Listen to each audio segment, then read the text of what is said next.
Hello, Power fans. It's Mathonical. You're joining me for round 5 with Disciple Affinity.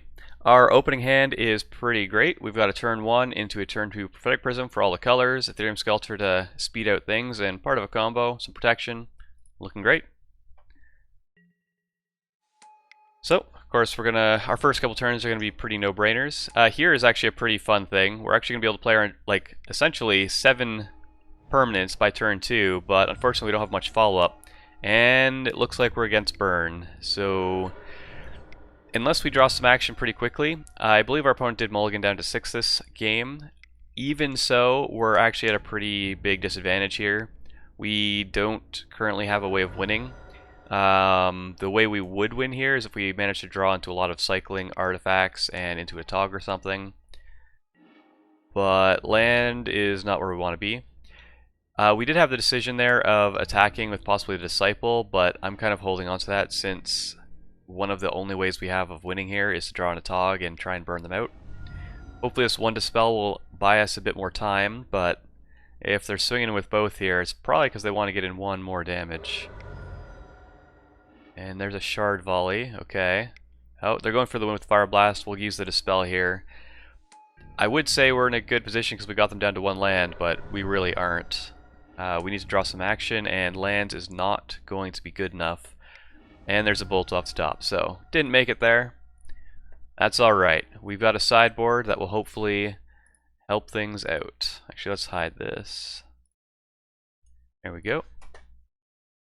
Alright, so in the sideboard we have the 4 Hydroblast, just because burn is so prevalent these days. We also have the 1 Dispel, so we're going to be bringing out the Myr Enforcers and Springleaf Drum. I don't really like Myr Enforcer in this matchup, mainly because they have the Smash Smithereens, which just is pretty bad. Even though it is a somewhat faster clock, we're not going to be winning through getting in a number of turns of damage with 4/4s. So take those out and go on to the next one.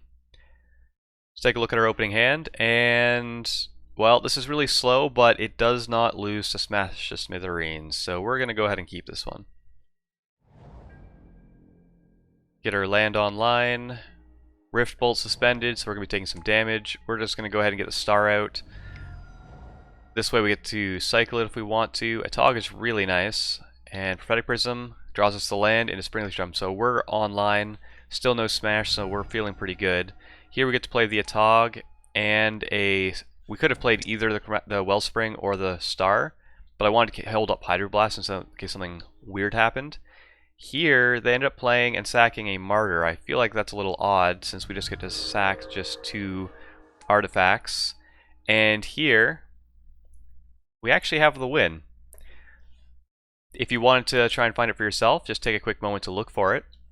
And essentially what we're going to be doing here is, with the 2 Lonely Sandbars and the Prophetic Prism, we have enough to fling. So what we're going to do is play down everything else, and in combat, we're going to be able to add 2, 4, 6, 8, 9, and then we get to tap all of our mana, float a red, sack this for 11, and fling 11. Exactly 20 against the burn deck. That's where we want to be. So we managed to sneak out this one. I'm assuming they played the Martyr because they wanted to try and reduce our artifact count for exactly that kind of play. But thankfully, we still had just enough. Jumping on over to game number 3. There's going to be no changes to the sideboard. And, well, this is pretty good. We're going to be able to play the Chromatic Star, and if we draw another 1-mana artifact, Thoughtcast right away. Otherwise, we just have to, well, we can do that either way on turn 2. So yeah, we're pretty good. Alright, obligatory Rift Bolt suspend. Next turn, if we draw a 1-mana artifact, we get to cast Thoughtcast for 1. If not, we could have cast the Thoughtcast, but because we drew the Hydroblast and they had a Thermo, we definitely want to get rid of that. Turns out they did have a smash for a land, but thankfully we do have plenty of lands going on at this point.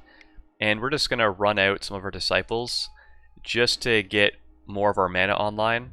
And here we do have a win lined up for next turn. And what we're going to, we could hold the Atog, just so that they don't see the win coming, but I would prefer to play the Atog simply because if they have a smash that they draw next turn, this turns off the damage from it, so it's 1 less out they have. At this point, sacking artifacts, while it will suck a little bit, it's not the end of the world. And here they start blasting our Atog. I'm assuming they really want to reduce our artifact count to prevent a Fling win. That does make some amount of sense, but at the same time, I feel like they'd be better off just kind of like chump blocking the Atog for a turn and hoping we don't have it.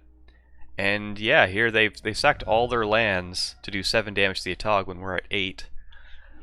Bit of a risky line, but if that's the best thing they think they can do, then by all means. Here, we're able to attack with everything, and for some reason, I calculate that if we sack there, we were 1 damage short, and then I forget that after combat we could have sacked and flung, but it ends up not mattering because they've sacked all their lands and they only had 1 draw step.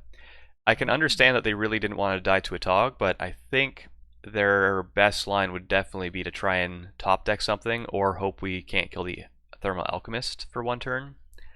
Of course, the chump block was almost forced, but in any case, we managed to get the 4-1. Thank you very much, and I'm going to have 1 bonus game, so come and join me over there.